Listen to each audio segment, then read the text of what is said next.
Hello दोस्तों, स्वागत है आपका स्टडी बोथ पे। आज की इस वीडियो में हम 2011 की जनगणना को इस वीडियो में कवर करेंगे और इस वीडियो के देखने के बाद आपको कोई और वीडियो देखने की ज़रूरत नहीं पड़ेगी। यह वीडियो सभी परीक्षाओं के लिए आपका BPSC, UKPSC, UPPSC, SSC, banking सभी परीक्षाओं में इस टॉपिक से प्रश्न जरूर बनते हैं और इस वीडियो में सभी डेटा को कवर किया है। तो जिन्होंने 2011 की जनगणना पढ़ ली है तो फिर भी इस वीडियो को ज़रूर देखें, आपको कुछ नया सीखने को ज़रूर मिलेगा। तो वीडियो शुरू करते हैं। तो सबसे पहले जो आपसे परीक्षा में प्रश्न पूछा जाता है कि 2011 की जनगणना स्वतंत्र भारत की कौन सी जनगणना थी। तो दोस्तों 7वीं जनगणना थी स्वतंत्र भारत की, और अगर ओवरऑल पूछा जाएगा आपसे तो 15वीं जनगणना थी। ये जरूर ध्यान रखना, ठीक है। 7वीं भी पूछा जा सकता है। नेक्स्ट जो 2011 की जनगणना थी उसका नारा क्या था। तो इसका सही उत्तर हो जाएगा आपका हमारी जनगणना हमारा भविष्य था। नेक्स्ट आपसे जो पूछा जा सकता है क्वेश्चन कि इसका शुभंकर क्या था, तो प्रगणक शिक्षिका थी। ये भी इम्पोर्टेंट है, एग्जाम में पूछा जा सकता है, जैसे कि आपको यहाँ पर वीडियो में दिख रहा होगा। नेक्स्ट दोस्तों देखो, ये प्रश्न ने एग्जाम में बहुत बार पूछा जाता है कि भारत की पहली जनगणना के जनगणना आयुक्त कौन थे। मोस्ट इम्पोर्टेंट है। तो ये थे आपके WC प्लाउडेन, ठीक है। ये हमेशा ध्यान में रखना। भारत की पहली 10 की जनगणना जो 1881 में हुई थी, तो उसके जो आयुक्त थे WC प्लाउडेन ही थे। नेक्स्ट आपका स्वतंत्र भारत की प्रथम जनगणना के जनगणना आयुक्त कौन थे। ये भी दोस्तों इम्पोर्टेंट है, बिल्कुल इसे ध्यान में रखना। तो इसका सही उत्तर आपका गोपाल स्वामी। ये क्या थे, जो स्वतंत्र भारत की पहली जनगणना हुई थी, कब हुई थी, 1951 में हुई थी। ये पहली जनगणना थी और इसके जो जनगणना आयुक्त थे गोपाल स्वामी थे। और 2011 की जनगणना के जनगणना आयुक्त कौन से थे, तो ये प्रश्न भी एग्जाम में पूछा जा सकता है। तो इसका सही उत्तर आपका C चंद्रमौली थे। बिल्कुल ठीक हो जाएगा यहाँ पर। ये हमेशा ध्यान में रखना, 3 एक जैसे प्रश्न है, एग्जाम कहीं से भी पूछा जा सकता है। जो आपकी 2021 की जनगणना है, इसके जनगणना आयुक्त कौन है, अभी वर्तमान में कौन है, तो विवेक जोशी थे। ये आपको ध्यान में रखना है। भारत में प्रथम जनगणना कब हुई थी, ये भी एग्जाम में कई बार पूछा जाता है। ये आपके मॉडर्न हिस्ट्री के अकॉर्डिंग भी इम्पोर्टेंट है और 2011 की जनगणना के अकॉर्डिंग भी इम्पोर्टेंट है। तो सबसे पहले जो जनगणना हुई थी वो कराई थी लॉर्ड मेयो ने कराई थी, और कब कराई थी, 1872 में। डेट भी याद रखो और नाम भी याद रखो। से एक प्रश्न और पूछा जा सकता है कि भारत में 10 की जनगणना कब शुरू हुई थी। 10 की जनगणना होती है कि 10 साल में एक बार जनगणना होनी चाहिए। जो 1872 में जनगणना हुई थी तो इसमें कोई फिक्स नहीं था कि जनगणना कितने वर्ष के अंतराल में होगी। 1881 में रिपन ने 10-10 साल के अंतराल में जनगणना कराने का निर्णय लिया। तो सबसे पहले जो शुरू हुई थी रिपन के टाइम पे हुई थी 1881 में। ये भी इम्पोर्टेंट है। विश्व में प्रथम जनगणना हुई थी स्वीडन में हुई थी और 1749 में हुई थी। इम्पोर्टेंट है, एग्जाम में प्रश्न बनते हैं। और अगर क्वेश्चन आएगा कि विश्व में 10 की जनगणना की शुरुआत कब हुई थी, विश्व में जो प्रथम जनगणना हुई थी स्वीडन में हुई थी 1749 में, और उसके बाद जो 10 की जनगणना की शुरुआत हुई थी वो अमेरिका में हुई थी 1790 में। तो अंग्रेजों ने वहाँ से देखकर भारत में भी यह जनगणना को लागू करने का निर्णय लिया था। तो ये भी आपको ध्यान में रखना है। नेक्स्ट आपका ये क्वेश्चन बनता है कि विश्व जनसंख्या दिवस कब मनाया जाता है। बहुत इंपॉर्टेंट है। तो यह मनाया जाता है आपका 11 जुलाई को। एग्जाम में ये प्रश्न डायरेक्टली बन जाता है कि विश्व जनसंख्या दिवस 11 जुलाई को। जहाँ पर भी आपको कन्फ्यूज़न होगा और जहाँ पर भी एग्जामिनर कन्फ्यूज़न करता है, मैं आपको वहीं पर वो चीज़ क्लियर कर दूंगा। तो वीडियो को बिल्कुल लास्ट तक जरूर देखना। जनगणना जो है ये कौन सी सूची का विषय है, ये प्रश्न एग्जाम में डायरेक्टली बनता है। तो जनगणना आपकी केंद्रीय सूची में सम्मिलित है, केंद्र सूची का विषय है। केंद्र सूची ही इस पर कानून बना सकती है। नेक्स्ट आपका जनगणना अधिनियम बना। ये देखो दोस्तों बहुत इंपॉर्टेंट है कि जनगणना अधिनियम कब बना था। तो यह आपका 1948 में बना था। और आपको मैंने बताया कि जनगणना जो है वह केंद्र सूची का विषय है। और जनगणना कौन से अनुच्छेद में है संविधान के, तो अनुच्छेद 246 मोस्ट इम्पॉर्टेंट है। तीनों बिल्कुल एक साथ मैंने लिखे हैं, आपको भी ऐसे ही याद करने हैं और इससे आप अच्छे से अपने नोट्स बना सकते हो। तो 2011 की जनगणना का टॉपिक बिल्कुल आपका क्लियर हो जाएगा। अब दोस्तों जनगणना अधिनियम क्यों बनाया गया था? देखो जनगणना जो पहले होती थी तो वहाँ पर जो भी अधिकारी होते थे तो उनके लिए कोई भी रूल्स, उनका जो कर्तव्य होता था और इसमें प्राइवेसी भी होती है, तो उनके लिए कोई भी यह लागू नहीं किया गया था। तो इसलिए जनगणना अधिनियम बनाया गया ताकि उनके जो मूल कर्तव्य हैं, प्राइवेसी है, इनको लागू किया जाए और जो भी उसका उल्लंघन करेगा तो उसको दंडनीय अपराध देना होगा। तो इसलिए यह जनगणना अधिनियम बनाया गया था। नेक्स्ट आपका जनसंख्या नियंत्रण व परिवार नियोजन, ये भी इम्पोर्टेंट है। ये किस विषय में सम्मिलित है, ये एग्जाम में आता है। देखो एक पढ़ा था हमने जनगणना जो है आपका केंद्रीय सूची का विषय है और अगर आप इसको देखोगे तो आपको लगेगा कि यह केंद्रीय सूची का ही विषय है, परंतु यह आपका समवर्ती सूची में आता है, ये जरूर ध्यान में रखना।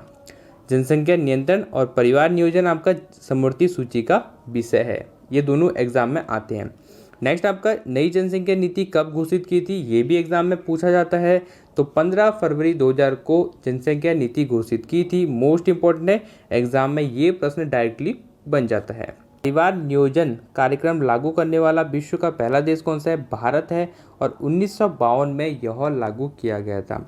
अब परिवार नियोजन कार्यक्रम क्या होता है, थोड़ा इसको भी समझ लेते हैं ताकि आपको ये जल्दी से याद हो जाए। तो परिवार नियोजन कार्यक्रम होता है जिसमें परिवार के जो भी मेंबर होते हैं उनका स्वास्थ्य और जो बच्चे होते हैं उनकी शिक्षा और एक आदर्श बच्चों की संख्या, ये सब देखी जाती है। तो सबसे पहले भारत ने किया था 1952 में। नेक्स्ट आपका लुप्त होती महिलाओं की अवधारणा का प्रतिपादन, ये डायरेक्टली एग्जाम में बन जाएगा, मोस्ट इंपॉर्टेंट है। ये क्या था आपका अमर्त्य सेन ने किया था। नेक्स्ट आपका मानव पूंजी निर्माण की धारणा का प्रतिपादन TW सुल्ज ने किया था। तो ये भी आप एग्जाम में ध्यान में रखना।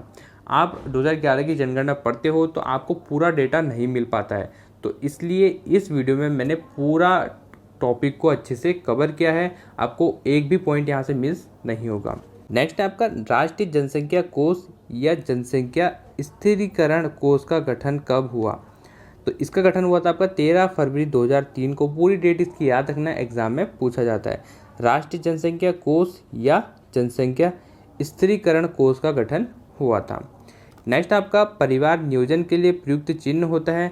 तो जो परिवार नियोजन कार्यक्रम होते हैं तो उसके लिए एक चिन्ह प्रयुक्त किया जाता है, लाल रंग का उल्टा त्रिभुज किया था, जैसा कि आपको वीडियो में यहाँ पर दिख रहा होगा।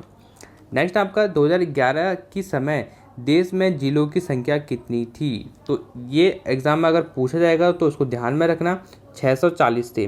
टोटल जिले कितने थे आपके? 640 थे। नेक्स्ट आपके जनसंख्या महान विभाजक वर्ष क्या होता है? तो जिस वर्ष में आपकी जो जन्म दर है वह बहुत ही कम हो जाए और आपकी जो मृत्यु दर है वह बहुत ज़्यादा बढ़ जाए, तो उस वर्ष को हम कहते हैं जनसंख्या महान विभाजक वर्ष कहते हैं। अगर आपका दोस्तों मृत्यु दर बढ़ जाएगा और जो जन्म दर है वह घट जाएगा तो यहाँ पर जनसंख्या में क्या होगा? बहुत ज़्यादा कमी आएगी। ये था आपका 1911 से 1921। दोस्तों उसको ठीक कर लेना, आपको यहाँ पर 1921 ध्यान में रखना है, ठीक है। 1921 जो था इसको हम कहते हैं जनसंख्या महान विभाजक वर्ष कहते हैं। नेक्स्ट आपका महाविस्फोट काल किसे कहते हैं? मतलब जनसंख्या महाविस्फोट काल, तो 1951 से लेकर 1981 इसे कहते हैं हम जनसंख्या महाविस्फोट काल कहते हैं। अगर वर्ष आएगा तो 1971 करना, अगर आपसे पूरा काल पूछा जाएगा तो 1951 से 1981, दोनों को ध्यान में रखना। महाविस्फोट काल क्या होता है? जिसमें एकदम से आपकी क्या हो गई? जनसंख्या में वृद्धि हो गई। जनसंख्या में वृद्धि कब होती है? जब मृत्यु दर बहुत कम हो जाती है और आपकी जो जन्म दर है वह बहुत ज़्यादा बढ़ जाती है। नेक्स्ट आपकी भारत की कुल जनसंख्या कितनी है? तो दोस्तों ये 2011 के अनुसार पूछा गया है। तो ये थी आपकी 121 करोड़ थी उसमें लगभग, ठीक है। और अभी जो रिपोर्ट आई थी उसमें आपकी लगभग 142 करोड़ के आसपास जो आपकी जनसंख्या बताई गई है भारत की, और इस कारण वह नंबर 1 पे आ चुका है जनसंख्या में। और देखो अगर सबसे ज़्यादा जनसंख्या कहाँ पर है ये पूछा जाएगा तो यूपी बिल्कुल ध्यान में रखना। सबसे ज़्यादा जनसंख्या उत्तर प्रदेश में ही है और सबसे कम जनसंख्या आपके सिक्किम में है। देखो सिक्किम जो है एक पर्वतीय वाला राज्य है, तो यहाँ पर जो लोग हैं संसाधन की वजह से रहना पसंद नहीं करते हैं, तो सिक्किम सबसे कम है और सबसे ज़्यादा आपका उत्तर प्रदेश में है।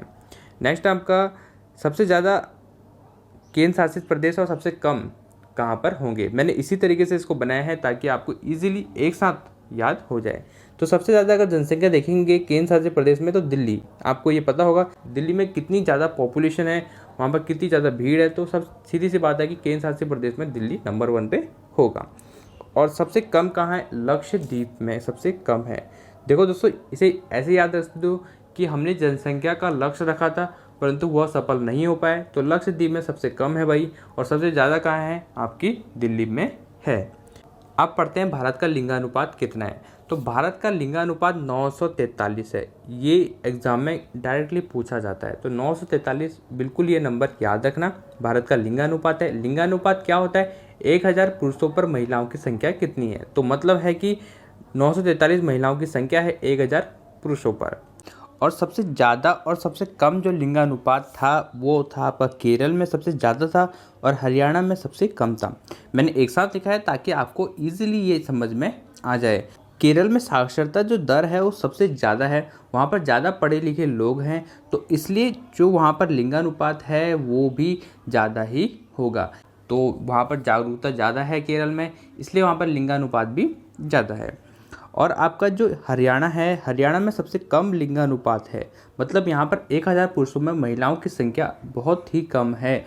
तो हरियाणा सबसे कम, सबसे ज़्यादा आपको केरल में ध्यान में रखना है। और आपका देखो केंद्र शासित प्रदेश में भी जान लेते हैं कि सबसे ज़्यादा केंद्र शासित प्रदेश में कहाँ पर है। तो आपका पुदुचेरी जो हो जाएगा, यहाँ पर सबसे ज़्यादा लिंगानुपात है पुदुचेरी में।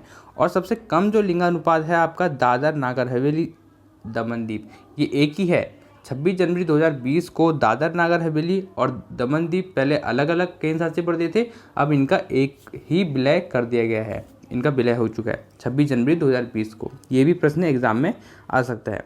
2011 की जनगणना के अनुसार भारत का जो शिशु लिंगानुपात है या बाल लिंगानुपात है 919 है, ये आपको नोट करना है। और सबसे ज़्यादा आपका शिशु लिंगानुपात है अरुणाचल प्रदेश में है राज्यों में, और सबसे कम कहाँ है, हरियाणा में आएगा।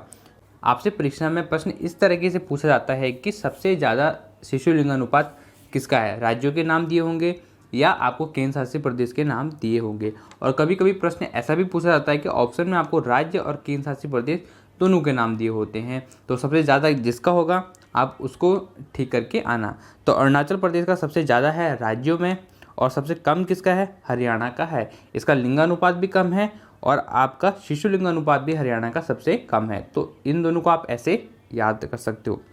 नेक्स्ट आपका कि सबसे ज़्यादा अगर हम केंद्र शासित में देखेंगे शिशु लिंगानुपात, तो अंडमान निकोबार का सबसे ज़्यादा है, और सबसे कम जो शिशु लिंगानुपात है वो दिल्ली का है। ये नोट करना, देखो कितनी बड़ी बात है कि जो दिल्ली का शिशु लिंगानुपात सबसे कम है और सबसे ज़्यादा अंडमान निकोबार का। दिल्ली हमारी राजधानी है, वहाँ पर इतनी ज़्यादा फैसिलिटी है, सब कुछ है, पर फिर भी वहाँ पर शिशु लिंगानुपात सबसे कम है। अगर 10 के वृद्धि दर देखें तो ये भी एग्जाम में कई बार पूछा जाता है कि भारत की 10 के वृद्धि दर कितनी है। 10 के वृद्धि दर मतलब 10 साल में कितनी वृद्धि हुई। जैसे आपकी 10 साल में जनगणना होती है, तो 2001 में जनगणना हुई थी और फिर उसके बाद 2011 में जनगणना हुई थी। तो इस 10 साल में कितने % वृद्धि हुई जनसंख्या में, तो वो है आपका 17.7%। यही क्या है, 10 की वृद्धि दर कहते हैं। 10 साल में वृद्धि कितनी हुई, 17.7% है। ये आपको नोट करना है। और नेक्स्ट आपका कि सबसे ज़्यादा आपका 10 के वृद्धि दर वाला राज्य कौन है। सबसे ज़्यादा मतलब किस राज्य में 10 साल में वृद्धि हुई, तो वो है आपका मेघालय। और सबसे कम कहाँ है, नागालैंड में सबसे कम वृद्धि हुई इन 10 सालों में, 2001 से 2011 के बीच में। और केंद्र शासित प्रदेश की बात करें तो सबसे ज़्यादा हुई है आपकी दादर नागर हवेली और दमन दीप में। तो यहाँ पर सबसे ज़्यादा वृद्धि हुई है 10 साल में, और सबसे कम जो वृद्धि हुई है लक्षद्वीप में सबसे कम वृद्धि हुई है। लक्ष्य रखा था कि वृद्धि होगी परंतु नहीं हुआ, तो 10 की वृद्धि दर सबसे कम लक्षद्वीप, ऐसे आप ध्यान में रख लेना। नेक्स्ट आपका साक्षरता दर, दोस्तों ये भी काफ़ी इम्पोर्टेंट है, इसको भी ध्यान में ज़रूर रखना। देखो भारत की जो साक्षरता दर है वो है आपकी 74.04% है, परंतु कहीं पर आपको 73% भी देखने को मिलेगा। तो दोनों डेटा को याद रखना, क्या पता ऑप्शन में दोनों में से कोई एक डेटा आ जाए। और पुरुष साक्षरता कितनी है, तो भारत में जो पुरुष साक्षरता है 2011 की जनगणना के अनुसार वो है आपकी 80.9% है, और महिला साक्षरता है आपकी 64.6%। यहाँ पर महिला साक्षरता है। यहाँ पर जितनी भी महिलाएं हैं भारत में उन सभी की साक्षरता और जितने पुरुष हैं उन सभी की साक्षरता का परसेंटेज निकाला गया है। तो पुरुष की ज़्यादा है 80 रखना। आप इसको देखो कैसे याद करोगे, आपको सिर्फ 80 याद रखना है और यहाँ पर आपको सिर्फ 64 याद रखना है, बस ये नंबर याद रख लो। ऑप्शन में आपको जो ऑप्शन होते हैं ना, मतलब वो दूर दूर आते हैं, जो इस तरीके के प्रश्न होते हैं तो इनमें दूर आते हैं, तो इसलिए घबराने की ज़रूरत नहीं है। 80 पॉइंट याद नहीं रखना, बस 80 ध्यान रखो और 64 ध्यान रखो, एक रफ याद रखो, आपको ईजिली वहाँ पर याद आ जाएगा। और देखो सबसे ज़्यादा अगर साक्षरता की बात करें भारत में, राज्यों में बात करें अगर, तो सबसे ज़्यादा केरल है। मैंने आपको पहले ही बताया था कि केरल जो है एक साक्षरता वहाँ पर ज़्यादा है, पढ़े लिखे लोग ज़्यादा हैं, तो केरल यहाँ पर सबसे ज़्यादा में है। सबसे कम साक्षरता कहाँ है, मतलब सबसे कम जो पढ़े लिखे लोग हैं वो आपका बिहार में है, जबकि बिहार से ही ज़्यादा क्या निकलते हैं, IAS IPS निकलते हैं। यहाँ पर जो साक्षरता है वह बहुत ही कम है, तो बिहार कम है, सबसे ज़्यादा क्या है, केरल है, ये आपको नोट करना है। नेक्स्ट आपका कि सबसे ज़्यादा और सबसे कम केंद्र शासित प्रदेश में पढ़ेंगे, सर्वाधिक और न्यूनतम। तो देखो सबसे ज़्यादा आपका लक्षद्वीप में है साक्षरता, लक्षद्वीप में सबसे ज़्यादा साक्षरता है। सबसे कम कहाँ पर है, दादर नागर हवेली और दमन द्वीप में सबसे कम साक्षरता है, सबसे ज़्यादा लक्षद्वीप में है। अब पढ़ते हैं भारत का जनघनत्व। तो भारत का जो जनघनत्व है वो है आपका 382, इंपॉर्टेंट है। देखो जनघनत्व क्या होता है, 1 किलोमीटर में कितने लोग उस एरिया में रहते हैं, मतलब उस 1 किलोमीटर के अंदर कितने लोग रहते हैं, तो 382 लोग रहते हैं भारत के अकॉर्डिंग, ठीक है। तो ये है आपका जनघनत्व, ऐसे नापा जाता है। जनघनत्व सबसे ज़्यादा कहाँ पर होगा, अगर ये साधारणतः आप सोचोगे तो जहाँ पर पॉपुलेशन ज़्यादा होगी, छोटा राज्य होगा और वहाँ पर जनसंख्या ज़्यादा है, तो वहाँ का जनघनत्व सीधी सी बात है ज़्यादा होगा। तो बिहार जो है इस पर टॉप पे है भाई। ये क्या है, यहाँ पर जनघनत्व सबसे ज़्यादा है बिहार में। सबसे कम जनघनत्व अगर देखेंगे तो अरुणाचल प्रदेश में है। देखो कैसे याद करना है, बिहार तो है पॉपुलेशन ज़्यादा है और छोटा राज्य है, तो जनघनत्व बिहार का ज़्यादा हो गया। और अगर हम बात करेंगे अरुणाचल प्रदेश, देखो पूर्वी राज्य है और कैसा है, पर्वतीय राज्य है, तो यहाँ पर क्या होगी, जनसंख्या सीधी सी बात है कम ही होगी, तो कम होगी, तो जनघनत्व सबसे कम कहाँ है, अरुणाचल प्रदेश में ही है। देखो हर राज्य में पलायन हो रहा है, लोग ग्रामीण क्षेत्र से आपका शहरी क्षेत्र में जा रहे हैं, पर्वतीय क्षेत्र से आपका मैदानी क्षेत्र की तरफ बढ़ रहे हैं, तो इस कारण जो जनघनत्व सबसे ज़्यादा कहाँ होगा, मैदानी क्षेत्र में होगा जहाँ प्लेन्स होगा, और सबसे कम कहाँ पर होगा, वह पर्वतीय क्षेत्रों में होगा, क्योंकि लोग वहाँ से पलायन कर रहे हैं। तो सीधी सी बात है अरुणाचल प्रदेश सबसे कम है यहाँ पर।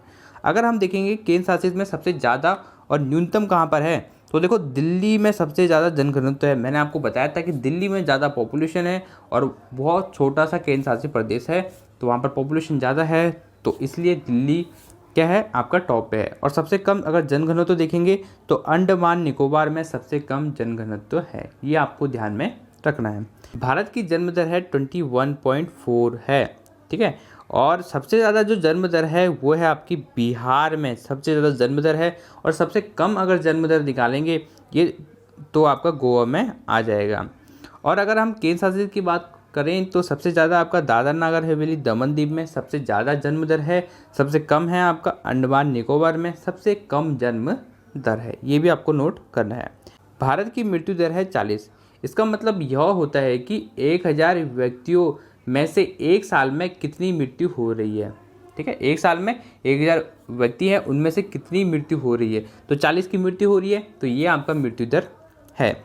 और सबसे ज़्यादा जो मृत्यु दर है वो है आपका असम में, और सबसे कम जो आपका मृत्यु दर है वो है आपका गोवा में। अभी हमने देखा था कि सबसे कम आपकी जन्म दर भी कहाँ पर है, वो भी गोवा में है, और सबसे कम आपका मृत्यु दर कहाँ है, वो भी गोवा में है। अगर केंद्र शासित प्रदेश में देखें मृत्यु दर, तो दादर नागर हवेली में सबसे ज़्यादा है, यहाँ पर आपकी क्या थी, जन्म दर भी सबसे ज़्यादा थी। और जो आपका पुडुचेरी है यहाँ पर सबसे कम आपकी क्या है, मृत्यु दर है, ये भी आपको नोट करना है।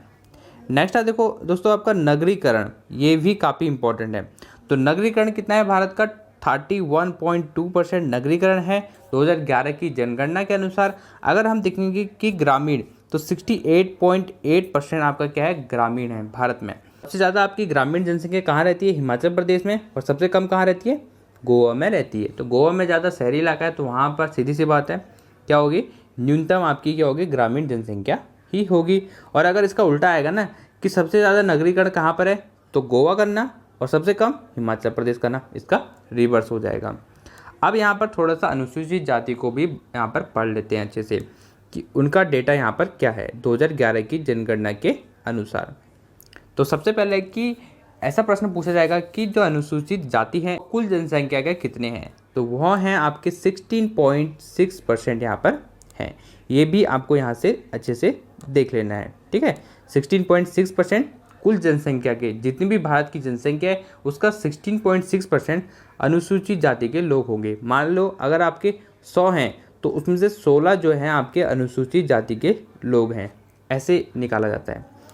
अगर सबसे ज़्यादा अनुसूचित जाति की बात करें, यहाँ से प्रश्न ज़्यादा बनते हैं, SC ST और आपकी जो धार्मिक जनगणना है ना, वहाँ से ज़्यादा बनते हैं। तो मैंने सभी कवर किए हैं, वीडियो को बिल्कुल स्किप किए बिना ज़रूर देखना। तो सबसे ज़्यादा अगर अनुसूचित जाति की बात करेंगे तो पहले नंबर पर आता है आपका उत्तर प्रदेश सबसे ज़्यादा, दूसरे पर आता है आपका पश्चिम बंगाल, और तीसरे पर आता है आपका बिहार। ये आप बिल्कुल अच्छे से देखना, पहला तो बिल्कुल याद रखना है, और कम से कम 3 तो आपको याद होने चाहिए, क्योंकि कभी कभी दूसरे तीसरे से भी प्रश्न पूछ लिया जाता है। अगर सबसे कम की बात करें, अनुसूचित जाति की जनसंख्या सबसे कम कहाँ पर है, तो मिजोरम में सबसे कम है। कहाँ पर है? मिजोरम में सबसे कम है। अब केंद्र शासित प्रदेश में भी जान लेते हैं कि सबसे ज़्यादा अनुसूचित जाति की जनसंख्या कहाँ पर है और सबसे कम कहाँ पर है। दिल्ली में सबसे ज़्यादा अनुसूचित जाति की जनसंख्या है, दिल्ली में, और सबसे कम कहाँ पर है? दादर नागर हवेली दमन दीव में सबसे कम है अनुसूचित जाति की। अभी यहाँ पर टॉपिक चल रहा है। सबसे ज़्यादा अनुसूचित जाति की जनसंख्या अगर प्रतिशत में देखेंगे तो पंजाब पहले स्थान पर है, दूसरे पे आपका हिमाचल प्रदेश है, तीसरे पे आपका पश्चिम बंगाल है, और आपका 4th नंबर पे उत्तर प्रदेश है। ये आपको बिल्कुल अच्छे से ध्यान में रखना है। पहले पे पंजाब है, अगर जनसंख्या में बात करेंगे तो आपका उत्तर प्रदेश, प्रतिशत में बात करेंगे तो आपका पंजाब, दूसरे पे हिमाचल, तीसरे पे बंगाल, और सबसे कम कहाँ पर है, तो वो है मिजोरम में। देखो अगर जनसंख्या में बात करेंगे तो मिजोरम पे, अगर प्रतिशत में बात करेंगे तब भी मिजोरम पे ही आएगा। प्रतिशत क्या होता है? जैसे अगर मान लो आपके 100 किसी राज्य की जनसंख्या है, एक इजी तरीके से आपको समझा रहा हूँ, 100 किसी की राज्य की जनसंख्या है, और इसमें से अगर मान लो 50% आपके क्या हैं, SC हैं, तो प्रतिशत में सबसे ज़्यादा जनसंख्या SC की इस राज्य में हो जाएगी। वहाँ पर प्रतिशत में देखना ज़्यादा। और अभी हमने देखा था ओवरऑल, ठीक है। उत्तर प्रदेश की अगर 100 वहाँ पर जनसंख्या है और वहाँ पर सिर्फ 16 क्या हैं, अनुसूचित जाति के लोग हैं, और बाकी जगह क्या है, इससे कम है, तो 16 क्या हो गया, उत्तर प्रदेश में यहाँ पर सबसे ज़्यादा हो गई। परंतु प्रतिशत में उसका परसेंटेज देखना है। अगर देखो केंद्र शासित प्रदेश में देखें तो सबसे ज़्यादा प्रतिशत में सबसे ज़्यादा कहाँ है, चंडीगढ़ में आपके अनुसूचित जाति के लोग रहते हैं, और सबसे कम कहाँ है, दादर नागर हवेली दमन दीव में सबसे कम अनुसूचित जाति की जनसंख्या है। तो ये दोनों डेटा आपको अच्छे से याद रखने हैं। नेक्स्ट आपका लिंगानुपात। तो अनुसूचित जाति का जो लिंगानुपात है वह है आपका 945।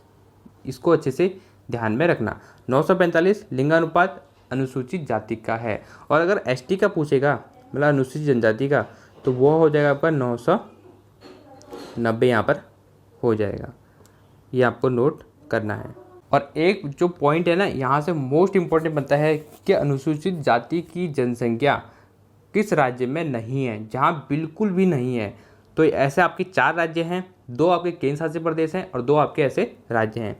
तो नागालैंड हो गया और अरुणाचल प्रदेश हो गया, यहाँ पर अनुसूचित जाति की जनसंख्या बिल्कुल नहीं है। और अंडमान निकोबार हो गया और लक्षद्वीप हो गया, यहाँ पर अनुसूचित जाति की जनसंख्या नहीं है। 2 राज्य होंगे और आपके 2 केंद्र शासित प्रदेश होंगे। अब कैसे इनको याद रखोगे? देखो पूर्वी राज्य आपको याद रखना है, एक नागालैंड था और एक था हमारा अरुणाचल प्रदेश था, पूर्वी राज्य हैं। और 2 केंद्र शासित प्रदेश हैं, एक अंडमान निकोबार है और एक आपका लक्षद्वीप है। पहले आपको 4 रखने हैं कि 4 हैं जहाँ पर अनुसूचित जाति की जनसंख्या नहीं मिलती है, उसमें से 2 आपके केंद्र शासित प्रदेश हैं और 2 आपके पूर्वी राज्य हैं। पूर्वी राज्य नागालैंड और अरुणाचल प्रदेश, और आपके केंद्र शासित प्रदेश अंडमान निकोबार और लक्षद्वीप है, ठीक है। अब पढ़ते हैं अनुसूचित जनजाति के बारे में। दोस्तों यहाँ से अनुसूचित जो जाति है उसका पूरा टॉपिक यहाँ पर क्लियर हो चुका है। अब वहाँ से कोई भी प्रश्न इससे ज़्यादा नहीं बनता है। तो सबसे ज़्यादा अगर कुल जनसंख्या देखें अनुसूचित जनजाति का तो 8.6% यहाँ पर है। कुल जनसंख्या का 8.6% क्या है, अनुसूचित जनजाति के लोग हैं। और अनुसूचित जाति कितने थे, दोनों को कंपेयर करके पढ़ना तो आपको इजीली ये याद हो जाएगा। अब दोस्तों देखो, सबसे ज़्यादा अगर हम देखेंगे अनुसूचित जनजाति की जो जनसंख्या है वो आपका मध्य प्रदेश में है पहले स्थान पे, दूसरे पे आपका महाराष्ट्र है और तीसरे पे आपका उड़ीसा है। पहले पे मध्य प्रदेश, दूसरे पे महाराष्ट्र है, तीसरे पे आपका उड़ीसा आता है। अगर देखेंगे कि अनुसूचित जनजाति की जनसंख्या सबसे कम कहाँ पर है तो वह है आपके हरियाणा में। अनुसूचित जनजाति के लोग सबसे कम रहते हैं और सबसे ज़्यादा मध्य प्रदेश में। नेक्स्ट आपका कि सबसे ज़्यादा केंद्र शासित प्रदेश में देखेंगे तो दादर नागर हवेली और जो दमन द्वीप है यहाँ पर सबसे ज़्यादा अनुसूचित जनजाति के लोग रहते हैं। तो केंद्र शासित प्रदेश में भी आपको नोट करना है। अगर प्रतिशत में देखेंगे सबसे ज़्यादा और सबसे कम कहाँ पर है तो मिजोरम में सबसे ज़्यादा है प्रतिशत में और उत्तर प्रदेश में सबसे कम है प्रतिशत में। देखो प्रतिशत में ना जो छोटा राज्य होता है ना क्या 2 नंबर पे जरूर होता है। तो मिजोरम देखो छोटा राज्य है, यहाँ पर अनुसूचित जनजाति की संख्या ज़्यादा है, उत्तर प्रदेश में कम है। और सबसे ज़्यादा अगर केंद्र शासित प्रदेश की बात देखेंगे प्रतिशत में तो लक्षद्वीप में सबसे ज़्यादा अनुसूचित जनजाति के लोग हैं और सबसे कम कहाँ पर है, दादर नागर हवेली और दमन द्वीप में जनसंख्या अनुसूचित जनजाति की कम है। और इनकी साक्षरता मैंने आपको बताई थी 990 इनकी साक्षरता है। और आपकी एससी की साक्षरता कितनी है 945। 45 को अगर 2 से गुणा करोगे तो 90 ही आता है। तो 990 आपको ऐसे रफ याद करना है। और देखो कहाँ पर नहीं है, मैंने आपको बताया था कि अनुसूचित जाति के लोग हैं वह 4 स्थानों में नहीं है, 2 उसमें राज्य हैं और 2 आपका केंद्र शासित प्रदेश है। अनुसूचित जनजाति की जनसंख्या कहाँ पर बिल्कुल भी नहीं है तो ऐसे 5 हैं, उसमें से आपके 3 इसमें केंद्र शासित प्रदेश हैं और 2 आपके राज्य हैं। राज्य देख लो पहले, पंजाब और हरियाणा तो पड़ोसी राज्य हैं, इनको आप ऐसे याद कर लेना पंजाब हरियाणा। और चंडीगढ़ भी इन्हीं का पड़ोसी है तो इसको भी आप ऐसे ही याद कर लेना। बाकी दिल्ली हो गया और पुडुचेरी में अनुसूचित जनजाति की जनसंख्या बिल्कुल भी नहीं है, मतलब वहाँ पर कोई भी अनुसूचित जनजाति का लोग नहीं रहते हैं। तो 5 यहाँ पर इनको देखने हैं। नेक्स्ट आपका धार्मिक जनगणना।